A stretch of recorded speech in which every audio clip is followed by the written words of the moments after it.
કેમ છો સાહિત્ય રસિક મિત્રો? આજે આપણા લેક્ચરની શરૂઆત જે છે ને ચાના સાહિત્યથી કરવી.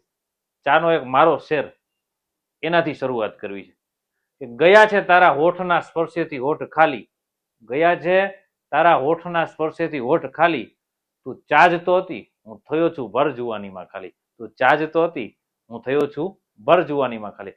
ચાના રસિકો જે છે ને મિત્રો, એ સાહિત્યની સાથે સાથે આમાં કોમેન્ટ જે છે એ કરતા રહેજો, મજા આવશે, જલસો પડશે. ચાલો આજની આપણી થીમ છે એ શરૂ કરીએ સાહિત્યના લેક્ચરની.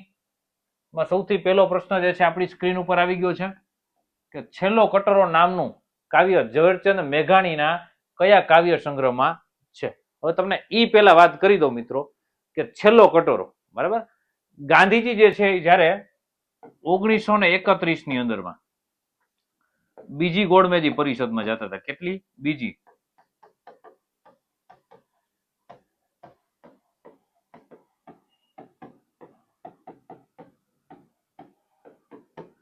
જતા હતા ત્યારે જે છે મેઘાણી સાહેબે આ એક શૌર્ય ગીત છે, કેવું છે, આ શૌર્ય ગીતની રચના કરી. આ જે છે છેલ્લો કટોરો એ શૌર્ય ગીત છે, અને એવું શૌર્ય ગીત છે સાહેબ કે છેલ્લો કટોરો ઝેરનો આ પી જજો બાપુ, સાગર પીનારા અંજલિ નવ ઢોળજો બાપુ. આ એક શૌર્ય ગીત જે છે એ સાહેબ સિંધુડો નામનો કાવ્ય સંગ્રહ છે, જેની અંદરમાં ઘણા બધા શૌર્ય ગીતો જે છે આપવામાં આવ્યા છે, બરાબર. તો ચાલો આનો જવાબ જે છે ઓપ્શન એ આવશે, સિંધુડો. ચાલો એના પછીનો બીજો પ્રશ્ન છે મિત્રો. બીજા પ્રશ્નમાં શું કીધું છે તો કે આંબે આવ્યો મોર, રૂમઝૂમ અને મોરપીછ આ બાળ સંગ્રહોની રચના કોની છે? બાળ સંગ્રહોની વાત છે ભાઈ, કોની વાત છે? બાળ સંગ્રહોની, બરાબર. તો બાળ સંગ્રહો જે છે ને આની અંદરમાં સાહેબ રાજેન્દ્ર શાહ છે, એમણે બાળ સંગ્રહો લખ્યા છે, એટલે એમનો જવાબ જે છે એ જવાબ આવશે બાળ સંગ્રહો. સાહેબ બાળ સંગ્રહોની સાથે એને કાવ્ય સંગ્રહો જે લખ્યા છે, ધ્વનિ નામનો કાવ્ય સંગ્રહ છે, આપણે અગાઉ પણ વાત કરી છે. આ ધ્વનિ નામના કાવ્ય સંગ્રહ માટે એમને જ્ઞાનપીઠ એવોર્ડ મળ્યો છે. શું મળ્યું છે મિત્રો? બરાબર. આની પહેલા મેં આની ઉપર ચર્ચા કરી છે, એક રીલ પણ બનાવી છે, અને વિડીયો લેક્ચર અગાઉનો જે છે એની અંદરમાં પણ વાત કરી છે. વારંવાર કહું છું કે આ ભાઈ યાદ રાખજો, ધ્યાનમાં લેજો, બરાબર. ચાલો એના પછી જોઈએ. મિયા ફુસ્કી પાત્રનું સર્જન કરનાર લેખકનું નામ જણાવો. હવે કયા લેખકે મિયા ફુસ્કી નામનું પાત્ર લખ્યું હતું, બરાબર. તો એની અંદરમાં મિત્રો જે છે ને એ આ જીવરામ જોશીનું પાત્ર છે. જવાબ છે આપણો જીવરામ જોશી. જીવરામ જોશીનું એક કાલ્પનિક પાત્ર છે. કેવું છે? કાલ્પનિક પાત્ર છે. અને આ કાલ્પનિક પાત્ર જે છે ને એના મિત્ર જે છે આ જીવરામ જોશી જે લખ્યું છે ને એમાં મિયા ફુસ્કી એમનો મિત્ર હતો બીજો તભા ભટ્ટ. કયો હતો ભાઈ? તભા ભટ્ટ. અને આ તભા ભટ્ટ અને મિયા ફુસ્કી બે પાત્રો મિત્રો તમને મોટા ભાગે સાથે જ જોવા મળશે. એની ઉપર જીવરામ જોશીએ 30 જેટલી વાર્તાઓ લખી. કેટલી વાર્તાઓ લખી? 30 જેટલી. અને આ તમે ક્યાંક ને ક્યાંક સાંભળ્યું જ હોય, ક્યાંક ને ક્યાંક જે છે એ વાર્તાઓ છે ધ્યાનમાં આવી જ હોય તમને ગુજરાતી સાહિત્યની. ચાલો એના પછી જોઈએ નીચેનામાંથી કઈ જોડ સાચી છે? જો જોડકા આવ્યા સાહેબ, જોડકા આવે ને મજા આવ્યા રાખે. શું મજા આવે? તો કે જોડકા આવે એટલે શું થાય ભાઈ? મજા આવ્યા રાખે, બરાબર. હવે આની અંદરમાં જે છે સૌથી પહેલા છે બારી બહાર, બરાબર. પ્રહલાદ પારેખનો કાવ્ય સંગ્રહ છે. શું છે ભાઈ? આપણે અહીં લખીએ કાવ્ય સંગ્રહ છે, બરાબર. ત્યાર પછી છે મારી બારી હતી, સુરેશ દલાલ જે છે એમની રચના છે, અને આ પણ મિત્રો કાવ્ય સંગ્રહ છે, બરાબર. ત્યાર પછી છે ઘર બાહિરે, ભૂપત વાડોદરિયા, બરાબર. તો કે ભાઈ આની અંદરમાં શું છે? અહીંયા જોડ સાચી છે એ પૂછ્યું છે. તો કે ઘર બાહિરે, હા, ભૂપત વાડોદરિયાની છે. કટાર લેખ છે. શું છે? એ પોતે છાપાની અંદરમાં વર્તમાન પત્રમાં ગુજરાત સમાચારમાં લખતા. ક્યાં લખતા ભાઈ?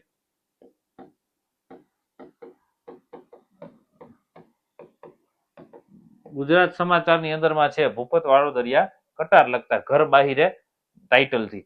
હવે ત્યાર પછી છે જેલ ઓફિસની બારી હતી, બરાબર. જેલ ઓફિસની બારી હતી જે છે મેઘાણી સાહેબની રચના છે, અને આ જે રચના છે મેઘાણી સાહેબની એની અંદરમાં તમને નિબંધ નામ નિબંધ નહીં આવે, આનો ચરિત્ર કથા છે. શું છે ભાઈ? ચરિત્ર કથા છે મેઘાણી સાહેબની. બરાબર, જેલ ઓફિસની બારી હતી. ત્યાર પછી છે ઉઘાડી બારી, આ પણ સાહેબ ઉમાશંકર જોશીની રચના છે અને આ નિબંધ છે. શું છે? ઉઘાડી બારી. હવે માની લો કે શરીરની અંદરમાં સાહેબ જે સ્થાન છે ને આંખનું છે, એ જ સ્થાન આપણા ઘરની અંદરમાં બારી કે જે ઝરૂખો જે છે એનું સ્થાન છે. બરાબર, તો હવે અહીંયા આપણે આ બધા જ ઓપ્શન સાચા છે. એનો મતલબ એ છે કે કઈ જોડ સાચી છે, તો કે અહીંયા આ બધું જ આવે ને, તો એના માટે એવું કયું આપ્યું છે? 1 2 3 4 અને 5. તો ઉપરોક્ત તમામ, એટલે કે આપણો જવાબ છે મિત્રો સી આવશે. શું આવશે? તો કે આપણો જવાબ સી આવશે. આ જોડ જે છે આપણી સાચી છે. ચાલો એના પછી જોઈએ પ્રશ્ન. જટાયુ કૃતિ કોની છે? કઈ કૃતિની વાત છે ભાઈ? તો કે જટાયુ જે કૃતિ જે છે એની વાત છે. હવે પેલા તો આ જટાયુ કૃતિ જે છે ને એ આખી આપણી જે પૌરાણિક ગ્રંથો જે છે ને એના ઉપર આધારિત જે છે આખી મિત્રો કૃતિ છે. બરાબર, અને એ કૃતિ જે છે આપણે સિતાંશુ યશચંદ્ર જે છે, બરાબર, એમની કૃતિ છે. બહુ સરસ જે લેખક છે, સારું એવું સાહિત્ય લખે છે, વાંચજો, મજા આવશે મિત્રો. ચાલો એના પછી આપણો જવાબ ટૂંકમાં મળી ગયો છે આપણને, એ આવશે. ત્યાર પછી સંભવામી યુગે યુગે હાસ્ય લઘુ નવલ. શું છે ભાઈ? એક તો હાસ્ય છે અને પાછી લઘુ નવલ છે. આના સર્જકનું નામ છે જણાવવાનું છે. બરાબર, તો હવે હાસ્યની વાત આવે એટલે આપણા પેલા કોણ આવે ભાઈ? તો કરીન્દ્ર દવે નો આવે, ભોળાભાઈ પટેલે નો આવે, દિલીપ રાણપુરે નો આવે. બરાબર, સીધો ડાયરેક્ટ આપણને જવાબ મળે રતિલાલ બોરીસાગર. બરાબર, જેને આ સંભવામી યુગે યુગે હાસ્ય લઘુ નવલકથા જે છે એને લખી છે. બરાબર, યાદ રાખજો મિત્રો. હાસ્યની અંદરમાં પાછો એક હાસ્ય પારિતોષિક પણ આપવા મળે, જ્યોતિન્દ્ર દવે હાસ્ય પારિતોષિક, ઈ પણ યાદ રાખજો. ચાલો એના પછીનો પ્રશ્ન છે એ જોઈએ કે કઈ જોડ ખોટી છે? હવે અહીંયા આપણી સામે જે લેખક જે છે એ અને એનું ઉપનામ આપ્યું છે. શું આપ્યું છે મિત્રો? લેખક અને એનું ઉપનામ જે છે આપ્યું છે. બરાબર, હવે આપણે અહીંથી ઊંધેથી લઈએ. અહીંયા છે તમને જુઓ સૈતિક આપ્યું છે, પણ અહીંયા ભૂલ છે મિત્રો, સૈતિક નથી. બરાબર, અનંતરાય રાવળ છે. બરાબર, તો રાવળ, અનંતરાય રાવળ છે, એનું નામ ઉપનામ છે સૌનિક છે. બરાબર, એટલે આ તો ટાઈપિંગ મિસ્ટેક છે મિત્રો. બરાબર, આપણે તો કઈ જોડ છે એ ખોટી ગોતવાની છે. બરાબર, આપણે એટલે આ જે છે ને સૌનિક, બરાબર, એનું ઉપનામ છે, એટલે આ પણ છે આપણે જવાબની અંદરમાં ખોટું જે છે ગણાઈ શકે. એટલે આપણો જવાબ આ પણ આવે. અને બીજી એક ભૂલ છે અહીંયા સાહેબ, જીપ્સી જે છે ને એ કિશનસિંહ બારોટનું ઉપનામ નથી. કોનું નામ છે સાહેબ? તો કે કિશનસિંહ ચાવડા જે છે એનું ઉપનામ જે છે. નિરાલાનું સૂર્યકાંત ત્રિપાઠી, લગરો જે છે લાભશંકર ઠાકર. એટલે આપણે બે ઓપ્શન લઈ શકીએ, કેમ કે અહીંયા એક ટાઈપિંગ મિસ્ટેક છે. બરાબર, તો આ જે બે ઓપ્શન જે છે આપણો જવાબ આવશે. અહીંયા સૌનિક ઉપનામ છે અને ત્યાં ચાવડા આવશે. ચાલો ત્યાર પછી 32 પૂતળીની વેદના નામની નવલકથાના સાહિત્ય સર્જકનું નામ જણાવો. કોની વાત છે સાહેબ? તો કે 32 પૂતળીની વેદના. બરાબર, આ જે નવલકથા છે, શું છે ભાઈ? નવલકથા. એના સાહિત્ય સર્જક, બરાબર, એટલે કે એમના જે લેખક છે એનું નામ જણાવો. કાજલ ઓઝા વૈદ, ઇલા અરબ મહેતા, સરોજ પાઠક કે ધીરુબેન પટેલ. બરાબર મિત્રો, આમાં જે છે એ આપણો જવાબ આવશે ઇલા અરબ મહેતા જે છે આપણો સાચો જવાબ છે. હવે આ 32 પૂતળીની વાત જે છે ને એ તમને થોડીક કરું કે 32 પૂતળીની જે વેદના છે એ એક નવલકથા સાહિત્ય પ્રકાર છે. એ આપણે આગળ ઉપર લખેલું જ છે. બરાબર, હવે આની અંદરમાં શું છે તો કે નારી જગત જે છે, બરાબર, નારી જગતની વ્યથા જે છે એની વાત કરવામાં આવી છે. બરાબર, હવે આમાં એક રાજા હોય અને એ રાજા જે છે ને એને શ્રેષ્ઠતા આપવા માટે આ 32 અલગ અલગ જે પૂતળીઓ છે ને એ પોતાના સ્થાનેથી ઊભી થઈ અને એક કથા કહે છે. શું કહે છે? કથા. અને કથા કહી અને પાછી પોતાના સ્થાને છે એ બેસી જાય છે. એટલે આ 32 પૂતળીની વેદના જે છે એની અંદરમાં આ વાત છે. અને ઇલા આરબ મહેતા જે છે એની આ રચના છે, કે એના સર્જક જે છે એનું નામ આ છે. ચાલો એના પછી જોઈએ આપણે પ્રશ્ન મિત્રો. આ વચ્ચે વચ્ચે જે છે ચા ના ટવકા કરતા રહેજો. સાહિત્યની સાથે ચા હોય, મજા આવે, ભૂકા બોલી જાય. બરાબર, ચાલો એના પછી છે 9મો પ્રશ્ન. વિરાટ દર્શન અને બાપુ મારી માં કયા જાણીતા મહિલા સાહિત્યકારના પુસ્તકો છે? કોના છે ભાઈ? આ બે કૃતિઓનું નામ આપ્યું છે આપણને. બાપુ મારી માં, એટલે બાપુ જે છે એ મારી માં છે, એમ કીધું. અને વિરાટ દર્શન, આ બે કયા મહિલા સાહિત્યકાર? આ યાદ રાખજો પાછું, એમના પુસ્તકો છે. બરાબર, તો કે ભાઈ ઇલા આરબ મહેતા, હમણાં જ આવ્યો ઓપ્શન, એટલે એ તો નોટ લીધો હોય ને ભાઈ મેં, ગાંડો થોડો થઈ ગયો. પુષ્પાબેન અંતાણી, બરાબર, શરીફાબેન વીજળીવાળા, એને ખૂબ સાહિત્ય લખ્યું. પણ આમાં જે છે ને આપણો જવાબ આવશે મનુબેન ગાંધી. શું આવશે? કેમ કે અહીં બાપુની વાત કરી તો બાપુ જે છે ને એની સાથે મનુબેન રહેતા હતા, બરાબર, અને મનુબેન ગાંધી જે છે એ રહેતા હતા, એટલે બાપુ મારી માં, બરાબર. ગાંધીજી એ છે ને એ મનુબેનને એવું કીધેલું કે મનુ હું છે ને તારી માં બનીશ, એમ કે હું બાપ તો ગણાય નો છું, બરાબર, એટલે એને આ રચના છે એ લખેલી છે, બરાબર. એટલે આપણો જવાબ આવશે મનુબેન ગાંધી, કે આ બે છે એમની કૃતિઓ છે. ત્યાર પછી નીચેનામાંથી કૃતિના સર્જક કોણ નથી, બરાબર. હવે અહીંયા જે છે એ કૃતિ આપી છે, એમના લેખકનું જે છે એ નામ આપ્યું છે, તો નીચેનામાંથી એના કયા સર્જક નથી, બરાબર. તો કે ભાઈ આ 32 પૂતળીની વેદના હમણાં જ જોયું, એટલે આ તો એના સર્જક છે જ ભાઈ, બરાબર, એટલે એ આવતો નથી આપણો ઓપ્શન, બરાબર. પછી વડવાનલ ધીરુબેન પટેલની રચના છે, બરાબર, તો એ પણ સાચું છે. પછી અણસાર છે વર્ષા અડલજાની રચના છે, બરાબર. અહીંયા લોચા છે ભાઈ. ક્યાં લોચા છે? તો કે આંધળી ગલી. કેવી ગલી? આંધળી ગલી જે છે ને હિમાંશી સેલતની રચના નથી, બરાબર. તો આંધળી ગલી જે છે એ કોની રચના છે? તો કે ધીરુબેન પટેલની રચના છે.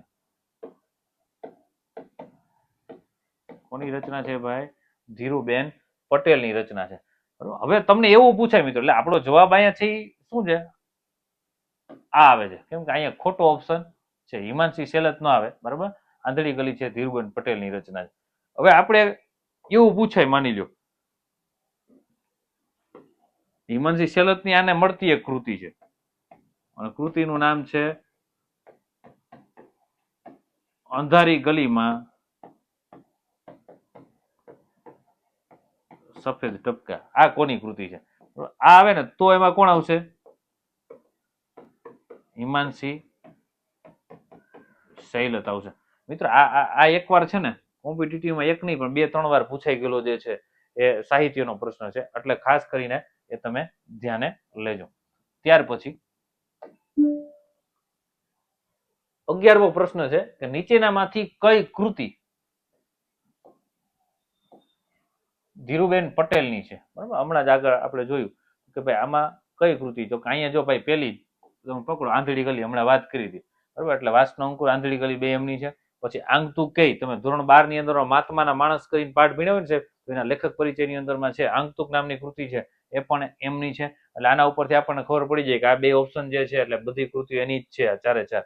હવે ત્યાર પછી પંખીનો માળો વિનાશના પંથે પણ છે એની અંદરમાં, 12મા ધોરણના લેખક પરિચયની અંદરમાં, બરાબર. એટલે એનો મતલબ એ છે કે આપણો જે જવાબ છે એ શું આવશે? તો કે આ ડી છે એ આપણો જવાબ આવશે, બરાબર. ડી શું જવાબ આવશે? કેમ કે આ બધી જ કૃતિઓ કોની છે? તો કે ધીરુબેન પટેલ જે છે એમની છે, બરાબર. આંગતુકનો અર્થ શું થાય ખબર તમને ભાઈ? તો કે નવો આવનાર. શું થાય? મને યાદ આવ્યું એટલે કહી દઉં તમને.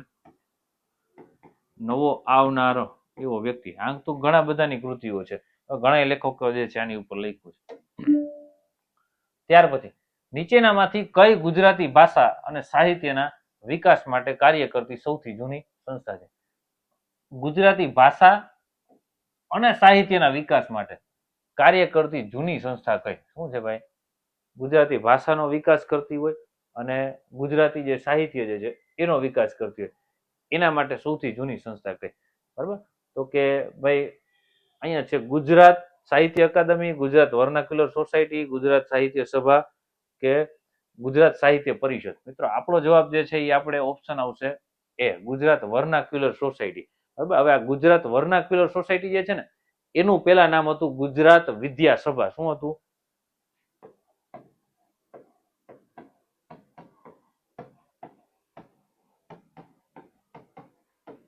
ગુજરાત વિદ્યા સભા જે છે એ તરીકે ઓળખાય છે. સોરી, અત્યારે જે છે એ ગુજરાત વિદ્યા સભા તરીકે ઓળખાય છે. પેલા ગુજરાત વર્નાક્યુલર સોસાયટી તરીકે ઓળખાય. એનું કામ શું હતું? તો કે સાહિત્ય અને ગુજરાતી ભાષા જે છે એનો પ્રચાર અને પ્રસાર કરવાનું જે છે એ એનું કામ હતું. આ સંસ્થા મિત્રો ક્યાં આવેલી છે એવું તમને પૂછાય તો આ સંસ્થા જે છે અમદાવાદની અંદરમાં આવી છે. એલેક્ઝાન્ડર કિનલોક ફાર્બસ નામના વ્યક્તિ જે છે એની સાથે દલપતરામે મળી અને આ સંસ્થાની સ્થાપના છે કરી હતી. ત્યાર પછી 13મો પ્રશ્ન, નીચેનામાંથી કયા સાહિત્યકારે સૌપ્રથમ નર્મદ સુવર્ણચંદ્રક, કયો સુવર્ણચંદ્રક મિત્રો? નર્મદ સુવર્ણચંદ્રક જે છે પ્રાપ્ત કર્યો હતો, બરાબર. તો અહીંયા આપણે જોઈએ નર્મદ સુવર્ણ ચંદ્રકની મિત્રો વાત કરવામાં આવી છે. નર્મદ સુવર્ણ ચંદ્રક જે છે ને એ કોની યાદમાં આપવામાં આવે છે? તો કે ભાઈ નર્મદ જે છે એની યાદની અંદરમાં આપવામાં આવે છે. અને નર્મદ જે છે સુરત સાથે જોડાયેલા હતા એ પણ યાદ રાખવાનું. એટલે કે આ સંસ્થા જે છે એ સુરત થી એવોર્ડ આપવાનું કામ કરે છે. સૌથી પહેલો એવોર્ડ સાહેબ ક્યારે મળ્યો અને કોને મળ્યો? બરાબર, તો કે સૌથી પહેલો એવોર્ડ જે છે નર્મદ સુવર્ણ ચંદ્રક છે બરાબર જ્યોતિન્દ્ર દવેને મળ્યો. કોને મળ્યો? અને 1940 ની અંદરમાં મળ્યો હતો. ક્યારે મળ્યો હતો ભાઈ? સૌથી પહેલો એવોર્ડ જે છે જ્યોતિન્દ્ર દવેને 1940 ની અંદરમાં સાહેબ મળ્યો હતો બરાબર. અને એની રંગ તરંગ નામની કૃતિ છે. કઈ છે?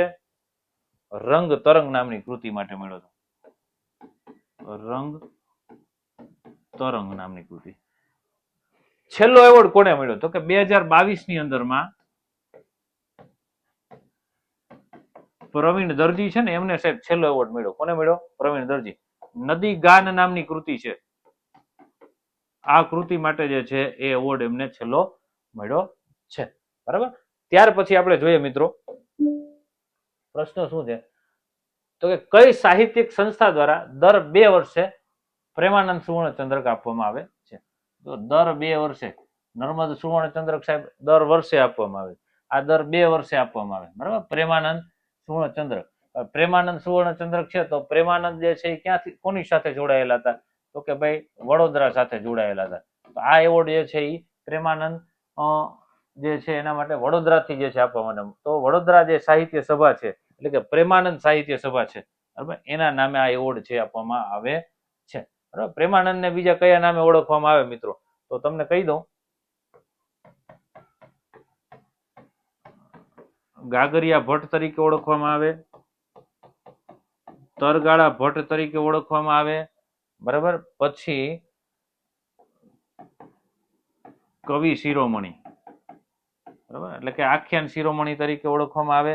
આવી રીતે જે છે એને ઓળખવામાં આવે છે. પછી તમને ઘણી બધી આ પરીક્ષામાં પૂછાયેલો પ્રશ્ન છે તમારે થોડુંક એ ધ્યાનમાં લેતા જજો પાછું. હવે આપણે બીજી વાત કરી છે પ્રેમાનંદ સાહિત્ય સભા જે છે બરાબર દર 2 વર્ષે એવોર્ડ આપે છે. તો આપણને પ્રશ્ન થાય સૌથી પહેલો એવોર્ડ કોને મળ્યો? તો કે મરીજ સાહેબ ને મળ્યો. ક્યારે કોને મળ્યો ભાઈ? મરીજ સાહેબ ને. અને મરીજ સાહેબ ને શું મળ્યો? તો કે મરણ પ્રાંત મળ્યો. એટલે કે એના મૃત્યુ પછી જે છે એમને આ એવોર્ડ જે છે આપવામાં આવ્યો હતો. હવે તમે એ સાહેબ મરીજ છે ને એનું પૂરું નામ છે એ કોમેન્ટની અંદરમાં લખજો મિત્રો. એટલે મારો ઉત્સાહ વધે, મને મજા આવે કે છોકરા જે છે આપણે વ્યવસ્થિત મહેનત કરે છે, વિડીયો જોવે છે અને લાઈક કરવાનું છે ને શેર કરતા રહેજો પાછા એટલે બીજા છે આ વિડીયો જોતા રહીએ.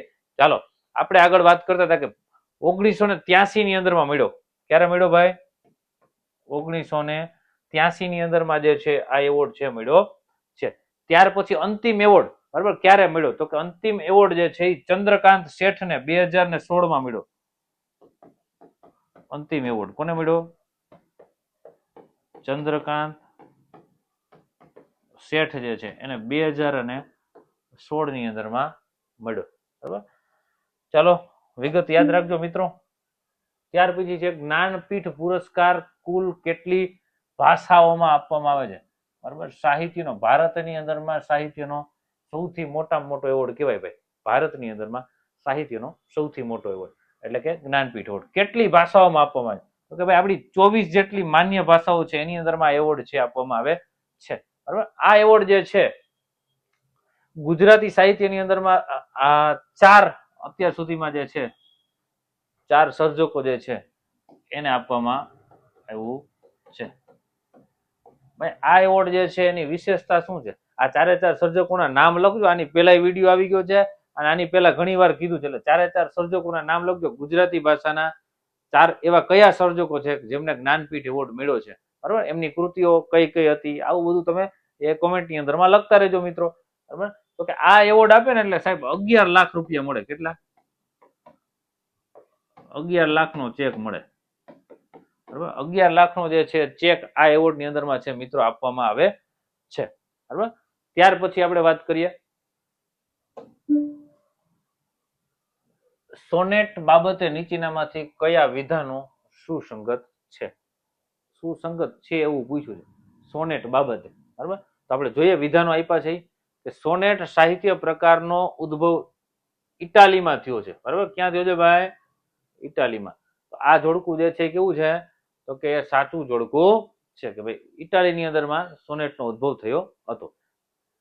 ત્યાર પછી બીજું વિધાન છે કે સોનેટ સૌ પ્રથમ ગુજરાતીમાં લખવાની શરૂઆત બકર ઠાકોરે કરી છે. બરાબર છે? તો કે ભાઈ સાચી વાત છે કે બકર ઠાકર છે એને સોનેટના પિતા કહેવાય, કેમ કે એને ગુજરાતી સાહિત્યમાં સૌ પ્રથમ સોનેટ લખવાની શરૂઆત કરી. કયું લખ્યું હતું તમને કહી દો. ભણકારા જે સોનેટ છે ભાગ 1 અને 2 એને સોનેટ જે છે ગુજરાતી સાહિત્યમાં લખ્યું હતું. ત્યાર પછીનું વિધાન છે જોઈએ શેક્સપિયરિયન સોનેટ 4 પંક્તિના 3 વિભાગો અને છેલ્લે 2 પંક્તિના અંત આવે. બરાબર, અંતે આવે છે. હવે આ વિધાન જે છે સાહેબ તો એ પણ છે સોનેટના સંદર્ભમાં સાચું છે, કેમ કે સોનેટના પાછા મૂળ 3 પ્રકાર છે સાહેબ. બરાબર, એમાંનો એક પ્રકાર છે. ત્યાર પછી છે ચોથું છેલ્લું દર્શન સોનેટ કાવ્ય સંગ્રહ. બરાબર, ચંદ્રવદન મહેતાએ છે લખ્યું છે. બરાબર, તો આ જે છે ને એ સાહેબ ખોટું છે. બરાબર, આ 3 વિધાન સાચા છે. ખોટું શું કામ છે એ કહું તો કે છેલ્લું દર્શન છે ને સાહેબ એ 12મા ધોરણમાં આવતું એક કાવ્ય છે અને આસ્વાદ લેખ આવે. બરાબર, તો રાવી પાઠક જે છે એમની રચના છે છેલ્લું દર્શન છે. બરાબર, એટલે અહીંયા પહેલું, બીજું અને ત્રીજું 3 વિધાન જે છે આપણા સાચા થશે. તો ક્યાં આવે છે સાહેબ આપણો જવાબ? ઓપ્શન A, B, C અને D એમાંથી કયો જવાબ હશે આપણો? તો કે ભાઈ અહીંયા પહેલું, બીજું અને ત્રીજું 3 વિધાનો સાહેબ સાચા દર્શાવ્યા છે. તો આપણો જવાબ શું આવશે? તો કે D છે એ મિત્રો આપણો જવાબ આવશે. બરાબર, ત્યાર પછી ચાલો એક સરસ મજાનો પ્રશ્ન આપણી સામે આવી ગયો છે પાછો ભાઈ કે નીચેના કોષ્ટકોને જોડો. કોષ્ટક આપ્યું છે. શું આપ્યું છે ભાઈ? કોષ્ટક. હવે કોષ્ટકની અંદરમાં તમને પાછું આ બાજુ દેખાશે નહીં. બરાબર, કે સરવિલક એની સામે નિબંધ આપ્યું છે, સ્ટેચ્યુ છે એની સામે નાટક આપ્યું છે, હયાતી જે છે એની સામે કાવ્ય આપ્યું છે અને ધૂળમાની પગલીઓ છે એની સામે સંસ્મરણ જે છે એ આપ્યું છે. બરાબર, તો આપણે જે છે ને સૌથી પહેલા કે સવિરલક જે છે સવિરલક જે છે એ નાટક છે. શું છે ભાઈ? નાટક જે છે. અને આ જે છે ને એ કોનું છે ભાઈ નાટક? તો કે રસિકલાલ પરીખનું છે. કોનું છે ભાઈ? એ તમને વચ્ચે વાત કરી દઉં. રસિકલાલ પરીખ. બરાબર, ત્યાર પછી છે મિત્રો પૂછ્યું છે કે સ્ટેચ્યુ. બરાબર, તો સ્ટેચ્યુ જે છે એ નિબંધ છે. શું છે ભાઈ એનો સાહિત્ય પ્રકાર? નિબંધ છે. અને આ અનિલ જોશીની રચના છે. કોની છે? અનિલ જોશી. બરાબર, ત્યાર પછી હયાતી નામનો જે છે એ કાવ્ય સંગ્રહ આપ્યો છે. તો કે હરીન્દ્ર દવે જે છે એની રચના છે. હયાતી જે છે કાવ્ય સંગ્રહ, એટલે સીધું અહીંયા આવશે. અને કોની છે ભાઈ? તો કે હરીન્દ્ર દવેની રચના છે. અને ત્યાર પછી ધૂળમાની પગલીઓ. બરાબર, તો એનો જો જોડકું છે તે સીધું અહીંયા આવશે ભાઈ. 4 સંસ્મરણ આપણી પાછળ એક વધ્યું. બરાબર, તો ધૂળમાની પગલીઓ જે છે એ કોની રચનાઓ છે?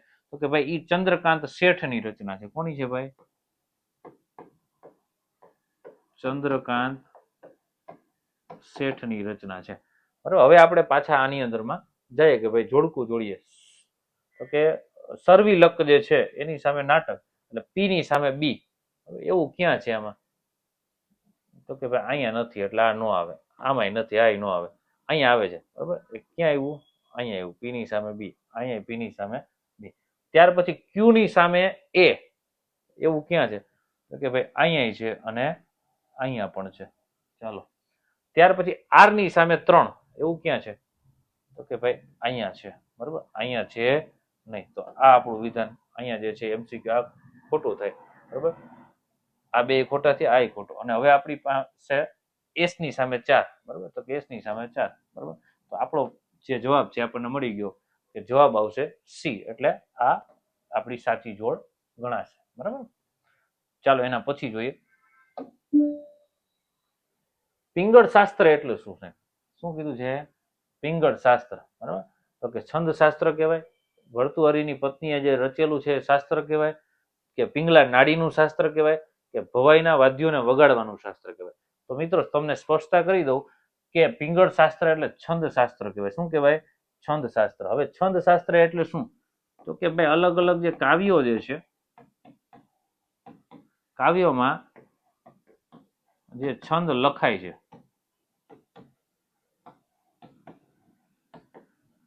એમને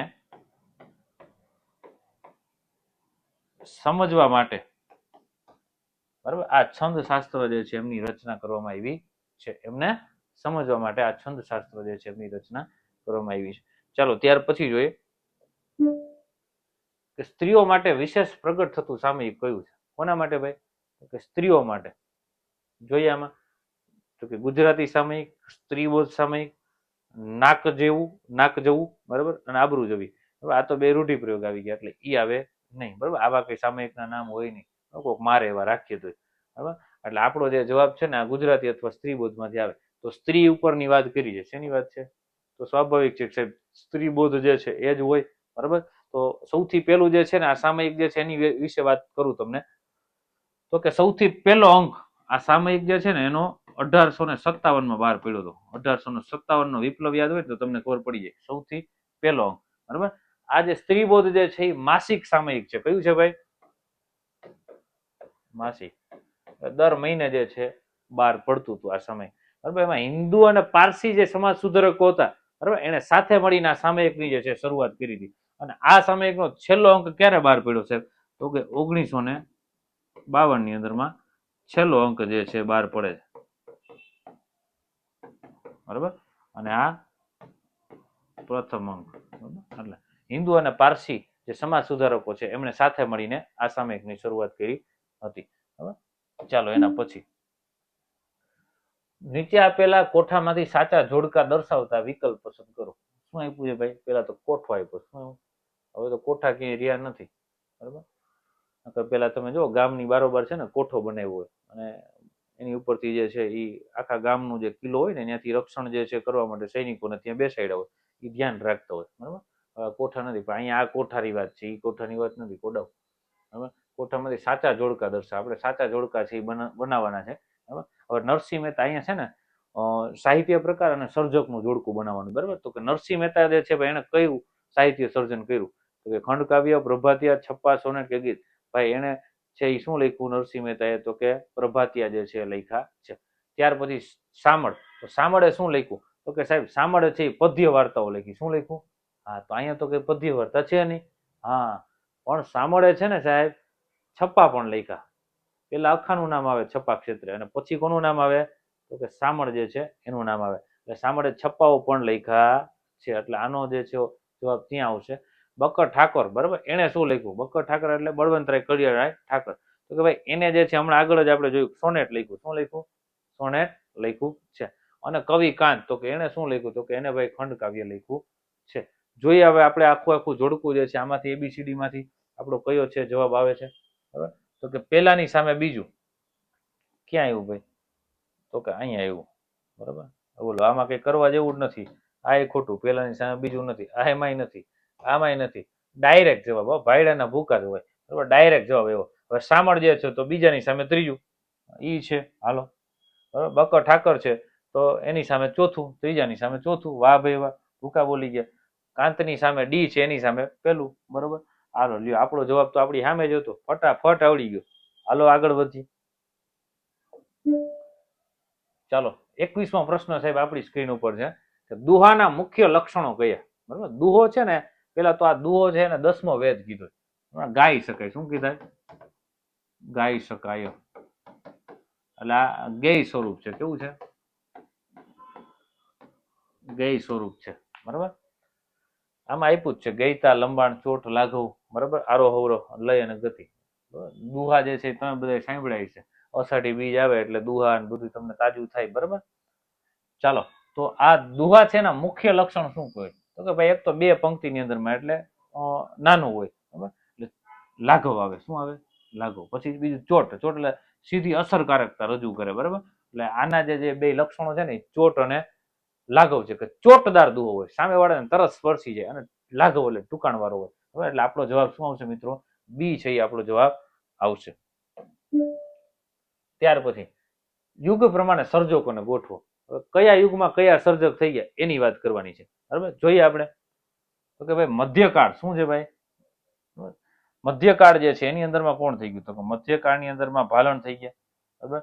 સુધારક યુગની વાત આવે તો નર્મદ સીધા આપણને યાદ આવે સાહેબ. પંડિત યુગની યાદ આવે તો કે નવલરામ ત્રિવેદી બરાબર.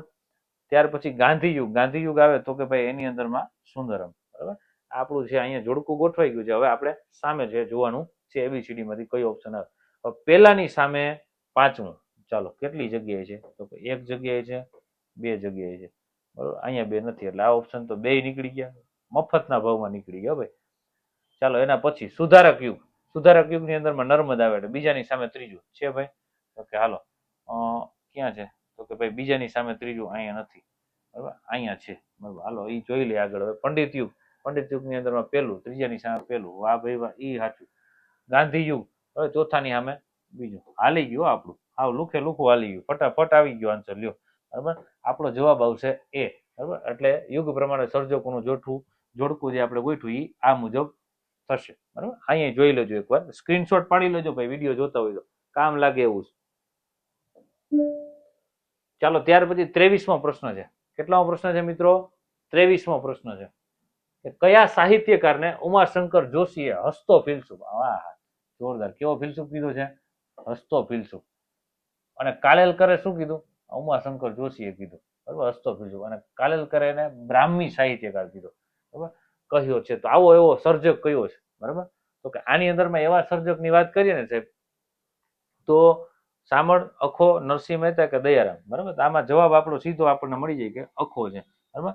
અખો જે છે એને ઉમાશંકર જોશી હસતો ફિલસૂફ કીધું, કાકા કાલેલકર એને બ્રાહ્મી સાહિત્યકાર કીધું, અને હજી એને એક બીજું નામ છે સાહેબ, તો નામ તો ઘણાય છે એના,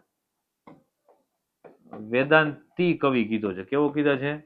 વેદાંતી કવિ, બરાબર. આ સિવાયનું હજી એક છે નામ, જ્ઞાનનો વડલો પણ કીધો. શું કીધું? કોઈ કે તો એવું કીધું અખેરાજ કીધું. કેવું કીધું? અખેરાજ. અને અમુક એવું કીધું કે આખા બોલી અવળી વાણી. આવા તો એના નામ આવ્યા, બોલો, બરાબર. આવું એના વિશે કહેવાનું છે એટલે યાદ રાખજો, બરાબર. એટલે આપણો જે જવાબ જે છે એ શું આવશે અહીંયા તો કે બી છે, બરાબર. ઈ આપણો જવાબ આવશે. આ બીજા આટલા આટલા નામે એને ઓળખવામાં આવે છે, બરાબર. ત્યાર પછી જોઈએ શિક્ષાપત્રી અને વચનામૃત કોની કૃતિઓ છે? શિક્ષાપત્રી અને વચનામૃત, બરાબર. સ્વામી આનંદ, સ્વરૂપાનંદ સ્વામી, આત્માનંદ સ્વામી. તો કે ભાઈ હવે નાનું છોકરું હોય ને એ સ્વામિનારાયણ સંપ્રદાયના મંદિરે દર્શન કરવા જાય એને ખબર પડી જાય આ સહજાનંદ સ્વામી જે છે એની બે કૃતિઓ છે, વચનામૃત, બરાબર. બહુ સરસ છે, વાંચજો ક્યારેક. મેં વાંચ્યું છે એટલે તમને કહું છું, બરાબર. ચાલો એના પછી કોને ગુજરાતી ભાષાનો સૌ પ્રથમ પદ્ય વાર્તાકાર કહેવામાં આવે છે? સરસ પ્રશ્ન છે. અહીંયા પૂછ્યું છે પદ્ય વાર્તાકાર, બરાબર. મારે તમને એ પૂછવું છે સૌ પ્રથમ પદ્ય નાટક, બરાબર, આ કોણે લખ્યા? ખબર છે તમને? નથી ખબર ને? ચાલો હું કહી દઉં, અને ખબર હોય તો કોમેન્ટમાં લખજો. ઉમાશંકર